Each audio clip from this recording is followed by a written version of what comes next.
Hi friends, you are very most welcome on Unique Study with Ajay.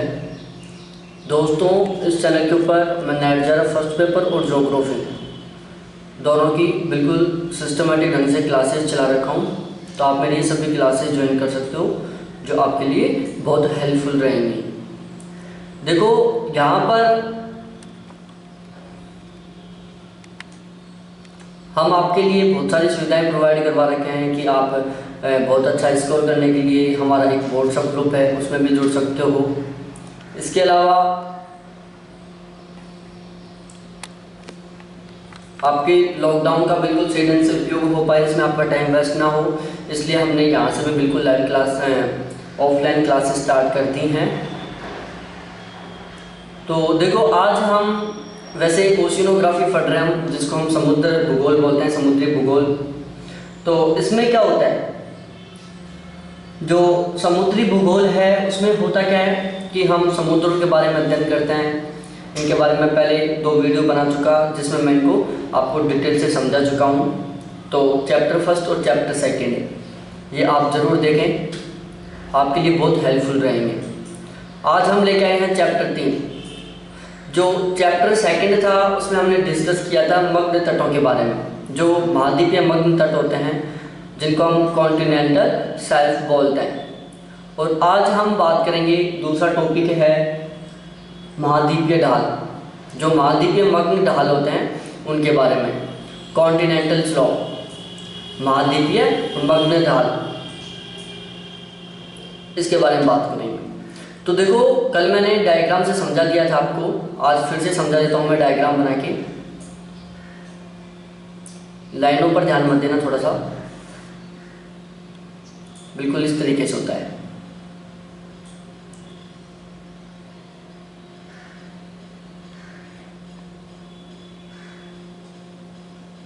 बिल्कुल इस तरीके से सर्कल डायग्राम। ये तो क्या है, पर्वत है। अब जो ये वाला भाग है 70 किलोमीटर चौड़ा होता है, ये क्या है, मग्न तट है। अब यहाँ से तीव्र ढाल स्टार्ट हो रहा है और ये तीव्र ढाल यहाँ तक चल रहा है। ये वाला पार्ट क्या है, महाद्वीपीय मग्न ढाल है।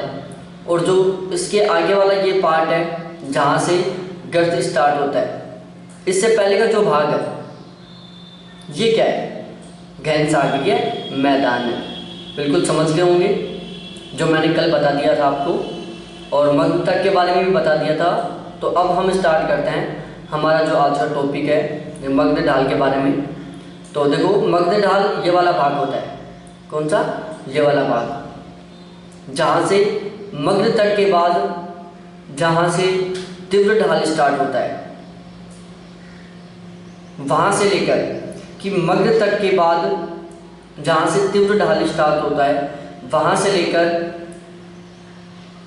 गहन सागरीय मैदान तक, जहाँ पर निम्नतम ढाल विद्यमान रहता है। तो इसका जो बीच का एरिया है उसको हम क्या बोलते हैं, मग्न ढाल बोलते हैं। यहाँ पर क्या है, ये गहन सागरीय मैदान का एरिया है, यहाँ पर मग्न तट है, और इन दोनों के बीच का क्या भाग है, इन दोनों के बीच का जो एरिया है इसको क्या बोलते हैं, महाद्वीपीय मग्न ढाल बोलते हैं, जो कि तीव्र ढाल वाला है। चलो अब हम बात करते हैं पॉइंट टू पॉइंट। देखो, महाद्वीपीय मग्न तट से आगे सागर की ओर तीव्र ढाल वाला भाग महाद्वीपीय मग्न ढाल कहलाता है। बिल्कुल समझ में आ गया होगा कि मग्न तट से आगे सागर की ओर तीव्र ढाल वाला भाग महाद्वीपीय मग्न ढाल कहलाता है। बिल्कुल समझ में आ गया होगा। महाद्वीपीय ढाल महाद्वीपों के जलमग्न की अंतिम सीमा है। जो महाद्वीपीय ढाल होता है वो महाद्वीपों के जलमग्न की अंतिम सीमा होता है। ये भी समझ में आ गया होगा, समझने लायक है नहीं इसमें कुछ ऐसा, लेकिन फिर भी समझ में आ गया होगा आपको। और प्लीज़ चैनल के ऊपर नए हो तो आपसे रिक्वेस्ट है कि इस वीडियो के माध्यम से इस चैनल को ज़रूर सब्सक्राइब करो। एक रिक्वेस्ट है मेरी आपसे, और वीडियो को अपने फ्रेंड्स के साथ शेयर करो। बहुत अच्छा कंटेंट लेके आया हूँ मैं, वे ऑफ एग्ज़ाम बहुत इम्पोर्टेंट है ये। उसके बाद हम बात करते हैं जो मग्न ढाल होता है उसका ढाल कैसा होता है। तो उसका ढाल होता है जो तीव्र या खड़ा होता है। जो मग्न ढाल होता है उसका ढाल तीव्र या खड़ा होता है, जो कि 2 डिग्री से लेकर 5 डिग्री के बीच में होता है। कितना होता है? 2 डिग्री से लेकर 5 डिग्री के बीच में होता है। और इसकी जो गहराई है, देखो वो अलग बुकों में आपको अलग अलग देखने को मिलती है, लेकिन इसकी जो गहराई है वो 200 से 2000 फैदम के बीच में। कितनी है? 200 से 2000 फैदम के बीच में है। इसके अलावा कुछ बुकों में दे रखा है 2000 से 3000 मीटर के बीच में है। और इसके अलावा कई बार क्या होता है कि जो मग्न ढाल है उसकी गहराई 3600 मीटर से भी ज़्यादा चली जाती है। तो आपको ये तीनों बातें याद रखनी है, किसी भी तरीके से एग्जाम में पूछे हम इम्पोर्टेंट आराम से सही कर देंगे इसको। और ध्यान रखना, आप सोच रहे होंगे कि सर ये आपने तीनों बता दी, जिसमें ये जो 2 थी स्टार्ट वाली 200 से 2000 फैदम और 200 से 3000 मीटर, इसमें यदि आप कंफ्यूज हो तो ध्यान रखना दोनों में से दोनों एक साथ नहीं देगा, कभी भी वो एक देगा। तो इससे आप बिल्कुल कंफ्यूज दूर कर लो और इसको याद कर लो। अब उसके बाद आता है जो मग्न ढाल होता है, जो महाद्वीपीय मग्न ढाल है, वो महाद्वीपीय मग्न तट और घन सागरीय मैदान दोनों को जोड़ता है। बिल्कुल इस तरीके से, यहाँ पर क्या था? मग्न तट था, यहाँ पर घन सागरीय मैदान था। इन दोनों को कौन जोड़ रहा है? महाद्वीपीय मग्न ढाल जोड़ रहा है। अब आगे पढ़ लो भाई। महाद्वीपीय मग्न ढाल की एक मुख्य विशेषता है, जो महाद्वीपीय मग्न ढाल है उसकी एक मुख्य विशेषता है कि यहाँ पर तीव्र ढाल वाली अंतरसागरीय कंदराएं पाई जाती हैं। जो महाद्वीपीय मग्न ढाल है उसकी एक बहुत इंपॉर्टेंट विशेषता है कि महाद्वीपीय मग्न ढाल पर तीव्र ढाल वाली अंतरसागरीय कंदराएं पाई जाती हैं। और इन अंतरसागरीय कंदराओं की जो उत्पत्ति थी उसके संबंध में पंख तरंग सिद्धांत का प्रतिपादन किया गया था। ध्यान रखना, जो तीव्र ढाल वाली अंतरसागरीय कंदराएं हैं जो कि महाद्वीपीय मग्न ढाल की विशेषताएं हैं, और इनकी उत्पत्ति के लिए पंख तरंग सिद्धांत का प्रतिपादन किया गया था। उसके आगे आ जाओ। जो मग्न ढाल होते हैं यहाँ पर सागरीय निक्षेपों का अभाव रहता है। क्या रहता है? सागरीय निक्षेप यहाँ पर नहीं पाए जाते हैं, इनकी यहाँ पर कमी रहती है। फिर आगे चलें। महाद्वीपीय मग्न ढाल का विस्तार, कि भाई कितना विस्तार है, कहाँ कैसा है, ये भी हमें पता होना जरूरी है ना, तो वो देख लेते हैं। महासागरों में मग्न ढाल का जो क्षेत्रफल है वो है 8.5%। महासागरों में मग्न ढाल का क्षेत्रफल कितना है? 8.5%। प्रशांत महासागर में मग्न ढाल का क्षेत्रफल कितना है?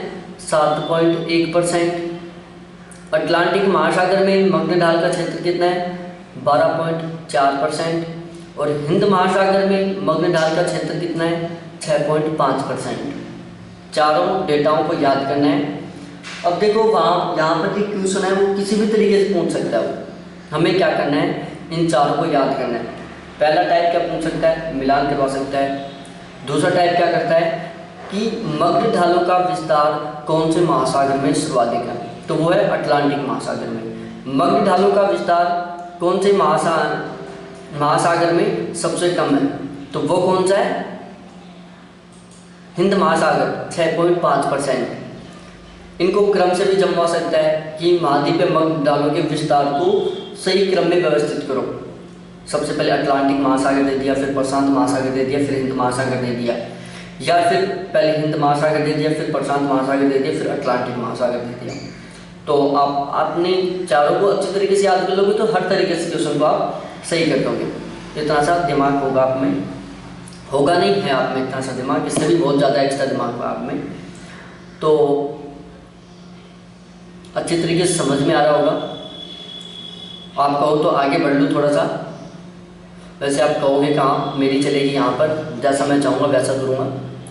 तो मैं अपने अकॉर्डिंग आगे बढ़ता हूँ। महाद्वीपीय मग्न ढालों की उत्पत्ति के संबंध में सर्वाधिक मान्यता प्राप्त सिद्धांत कौन सा है? प्लेट विवर्तनिकी सिद्धांत, जिसको हम विवर्तनिकी हलचल भी बोलते हैं। कि जो विवर्तनिकी हलचल है जिसको हम प्लेट विवर्तनिकी का सिद्धांत बोलते हैं, ये सिद्धांत क्या है?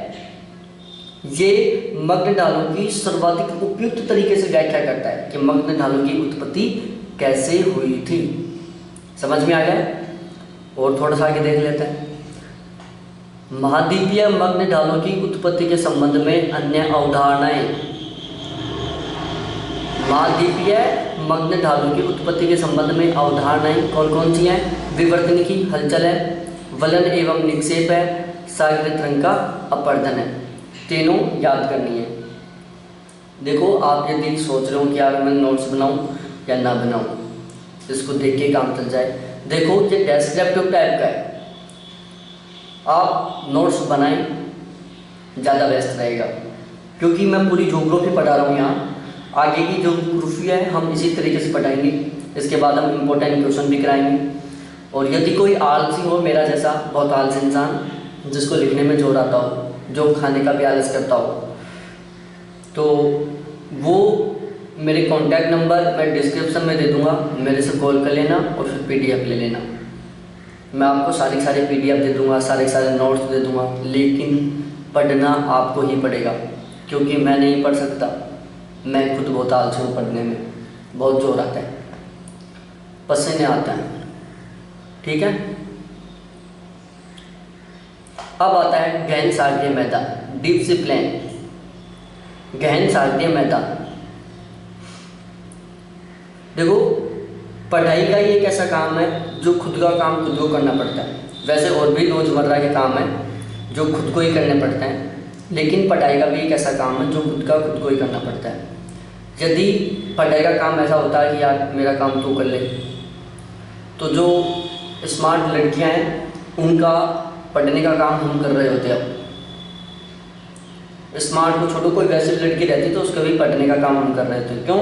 हम उसको गर्लफ्रेंड बनाते या फिर वो हमें बॉयफ्रेंड बनाती, और गिफ्ट में ये मिलता हमें कि यार ये चैप्टर है, ये आप पढ़ लो। प्यार के चक्कर में हम उसको मना नहीं कर सकते थे, हमें पता है कि दूसरी मिलने वाली है नहीं, ये भी चली जाएगी तो ऐसे हो जाएगी।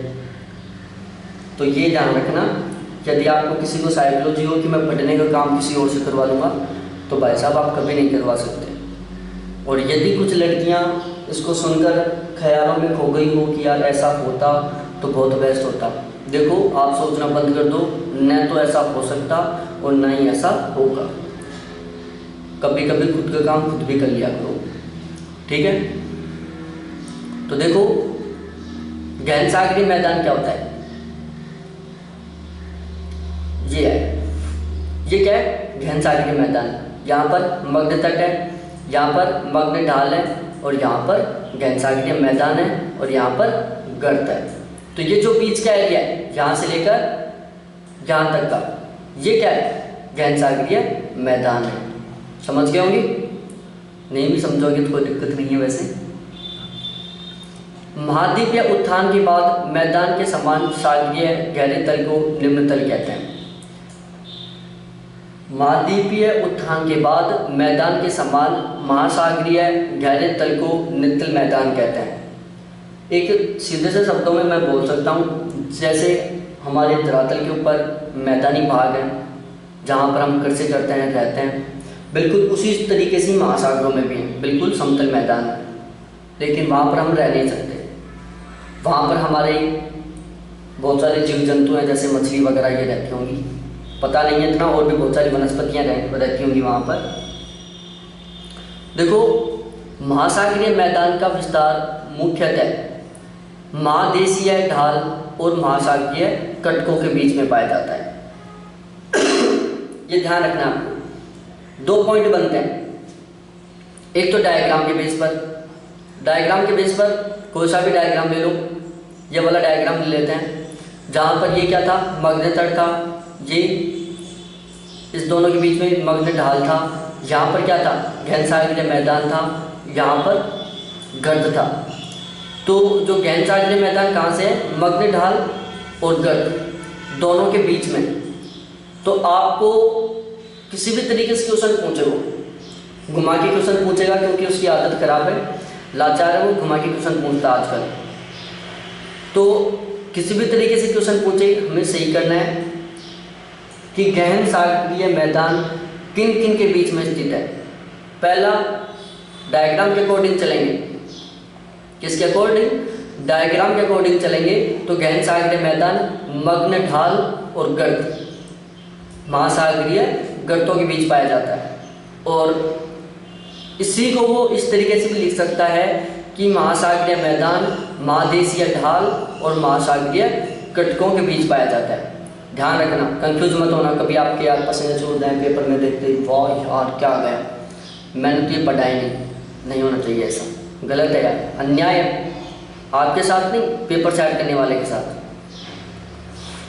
गहन सागरीय मैदानों के तलछटों में सिंधु पंख की प्रधानता रहती है। जो गहन सागरीय मैदान है उनके जो तलछट होते हैं उनमें सिंधु पंख की प्रधानता रहती है। ये सिंधु पंख मुख्यतः समुद्री जंतुओं तथा पौधों के अवशेष और ज्वालामुखी धूल द्वारा निर्मित होते हैं। कि जो गहन सागरीय मैदान होते हैं उनका जो तलछट होता है उनमें सिंधु पंख प्रधानता से पाए जाते हैं। और वो सिंधु पंख होते हैं वो समुद्री जीव, पौधों के अवशेष और ज्वालामुखी क्रियाओं के द्वारा बनते हैं। अब आ गया जाओ भाई, थोड़ा सा यहाँ पर कम दिख रहा है, मेरे को भी कम दिख रहा है, आपको भी थोड़ा सा ध्यान से पढ़ना। सबसे ऊपर अर्थात कम गहराई में कैल्शियम कार्बोनेट की प्रधानता रहती है। कि जो गहन सागरीय मैदान होते हैं उनके सबसे ऊपर कम गहराई में क्या होता है, कैल्शियम कार्बोनेट की प्रधानता रहती है। उसके नीचे सिलिका की प्रधानता रहती है और सबसे नीचे अधिक गहराई में लाल किले की प्रधानता रहती है। एक छोटा सा डायग्राम बना के समझा देता हूँ, मेरा क्या जा रहा है, कुछ 1 मिनट का टाइम लगेगा। देखो सपोज दैट ये गहन सागरीय मैदान, क्या है, ये गहन सागरीय मैदान है सपोज दैट। तो इसका जो ऊपरी वाला भाग है, ये वाला भाग, यहाँ पर तो क्या पाया जाता है, इस ऊपरी वाले भाग में कैल्शियम कार्बोनेट की प्रधानता रहती है। फिर इस वाले भाग में जो बीच का है उसमें सिलिका की प्रधानता रहती है और जो नीचे वाला भाग है उसमें लाल किले की प्रधानता रहती है। ठीक है, समझ में आ गया होगा, नहीं भी आया तो कोई दिक्कत नहीं है, दोबारा देख लो, इसको वापस बैक जाके देख लेना, दोबारा मैं नहीं बताने वाला किसी के भी बाप से। गहन सागरीय मैदानों में छोटी छोटी पहाड़ियाँ होती हैं। अब जो गहन सागरीय मैदान है उनमें भी भाई छोटी छोटी पहाड़ियाँ होती हैं जिनका निर्माण ज्वालामुखी के कारण होता है। कि जो गहन सागरीय मैदान है उनमें भी छोटी छोटी पहाड़ियाँ मिलती हैं जिनकी उत्पत्ति ज्वालामुखी के कारण होती है। और उन पहाड़ियों को क्या बोलते हैं, सी माउंटेन बोलते हैं। क्या बोलते हैं, सी माउंटेन। सी माउंटेन क्या होती हैं, गहन सागरीय मैदानों में छोटी छोटी पहाड़ियाँ, इनकी उत्पत्ति किससे होती है, ज्वालामुखी के कारण। ठीक है, अब जो गहन सागरीय मैदान है वो 3000 से 6000 मीटर की गहराई के बीच मिलता है। कितनी गहराई के बीच, 3000 से 6000 मीटर की गहराई के बीच। इसकी ढाल प्रवणता कितनी होती है, 1:100 होती है, बहुत कम होती है, नाम मात्र का ढाल रहता है इसमें। तो जो गहन सागरीय मैदान होता है उसकी ढाल प्रवणता 1:100 होती है, जो बिल्कुल नाम मात्र है। अब भाई आ जाओ याद करने के, इसको याद करने में बहुत जोर है क्योंकि आपके पास 3-4 हो जाएंगे ऐसे याद करने के, मग्न तट, फिर मग्न ढाल, फिर गहन सागरीय मैदान, कोई तरीका नहीं है मेरे पास में, रट लो। सबसे पहले विस्तार की बात कर लेते हैं। संपूर्ण महासागरीय क्षेत्र में गहरे सागरीय मैदान का क्षेत्रफल कितना है, 8.5%। प्रशांत महासागर में गहन सागरीय क्षेत्र का विस्तार कितना है, 80.3%। अटलांटिक महासागर में 54.9%। हिंद महासागर में 80.1%। रट लो दोबारा कि जो गहन सागरीय मैदान है उनका विस्तार बिल्कुल इस तरीके से है। संपूर्ण महासागरीय क्षेत्र में गहन सागरीय मैदानों का विस्तार 8.5%। प्रशांत महासागर में गहन सागरीय क्षेत्र का विस्तार 80.3%। अटलांटिक महासागर में 54.9%। हिंद महासागर में 80.1%। अब आ गया जाओ भाई, प्लेट विवर्तनिकी या सागर नितल प्रसरण इसकी उत्पत्ति की उपयुक्त व्याख्या करता है। जो गहन सागरीय मैदान है इनकी उत्पत्ति की जो उपयुक्त व्याख्या है वो किसके द्वारा की जाती है, किसके द्वारा, प्लेट विवर्तनिकी के सिद्धांत के द्वारा। कि जो प्लेट विवर्तनी का सिद्धांत है वो इनकी बिल्कुल उपयुक्त व्याख्या करता है। ओके, उसके बाद आता है अटलांटिक महासागर में सागरीय मैदान की अपेक्षाकृत कम विस्तार का प्रमुख कारण है महाद्वीपीय मग्न तट।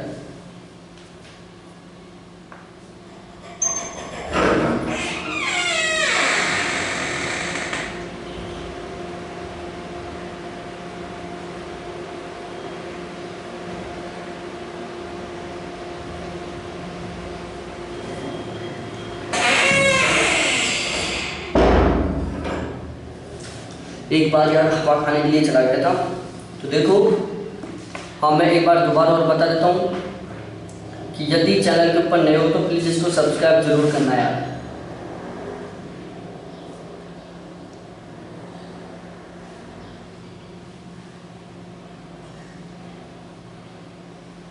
यहाँ पर मैंने थोड़ा सा मिस्टेक कर दिया था, इसको सुधार लेना प्लीज़। यहाँ पर जो ये 8.5 है, यहाँ पर ये 8.5 बिल्कुल गलत है। यहाँ पर 8.5 नहीं आएगा, यहाँ पर आएगा 75.9%। कितना आएगा? 75.9%। लिख लेना एक बार, ये मेरे से मिस्टेक हो गई थी। 75.9%। कितना? 75.9%। लिखने में गलती हो गई थी ये, तो मेरे को बाद में ध्यान आया कि मैंने कुछ गलत बता दिया है, तो अब मैं सही करवा दिया हूँ। संपूर्ण महासागरीय क्षेत्र में गहरे सागरीय मैदान का क्षेत्रफल कितना है? 75.9%। ठीक है, अब आगे आते हैं भाई, प्लेट विवर्तनी की या सागर द्वितल प्रसरण इसकी उत्पत्ति की उपयुक्त व्याख्या करता है। अब आगे चलो भाई साहब, अटलांटिक महासागर में सागरीय मैदान के अपेक्षाकृत कम विस्तार का प्रमुख कारण है महाद्वीपीय मग्न तट का अधिक विस्तार। कि जो अटलांटिक महासागर है वहाँ पर सागरीय मैदान के अपेक्षाकृत कम विस्तार, देख लो एक बार, जो अटलांटिक महासागर है उसमें सागरीय मैदान का केवल 54.9% विस्तार। तो इतना कम है, उसका सबसे बड़ा कारण क्या है? उसका सबसे बड़ा कारण है महाद्वीपीय मग्न तटों का अधिक विस्तार। क्या है? महाद्वीपीय मग्न तटों का अधिक विस्तार। उसके बाद आते हैं समुद्री मैदानों में निम्नलिखित स्तररूप पाए जाते हैं, जैसे कटक है, ज्वालामुखी पर्वत है, गुयोट है, विभंग क्षेत्र है, खाई है और गर्त है, ये पाए जाते हैं। तो इनको अच्छी तरीके से ध्यान कर लेना। ऊपर एक छोटी सी मिस्टेक हो गई थी जो मैंने बाद में सुधरवा दी आपसे, तो उसको भी नोट कर लेना। बाकी मेरे जो वीडियो रहते हैं उसमें कोई मिस्टेक नहीं रहती, छोटी छोटी करनी भी चाहिए कभी कभी, वरना पूरा फिक्स कंटेंट देने से ज़्यादा मज़ा नहीं आता। एक बार गलती करा दो, उसके बाद वापस मैंने सुधरवा दिया उसको। वैसे गलती करनी नहीं चाहिए, क्योंकि एक मेरी छोटी सी गलती से आपकी पूरी लाइफ ख़राब हो सकती है, मेरे को पता है इस बात का। तो इसलिए मैंने जो गलती की थी उसको मैंने सुधरवा दिए हैं। तो वीडियो अच्छा लगा हो लाइक करो, कमेंट करो और अपने सभी फ्रेंड्स के साथ शेयर करो, और यदि आप भी हो नए सब्सक्राइब करो। बाय देखने के लिए।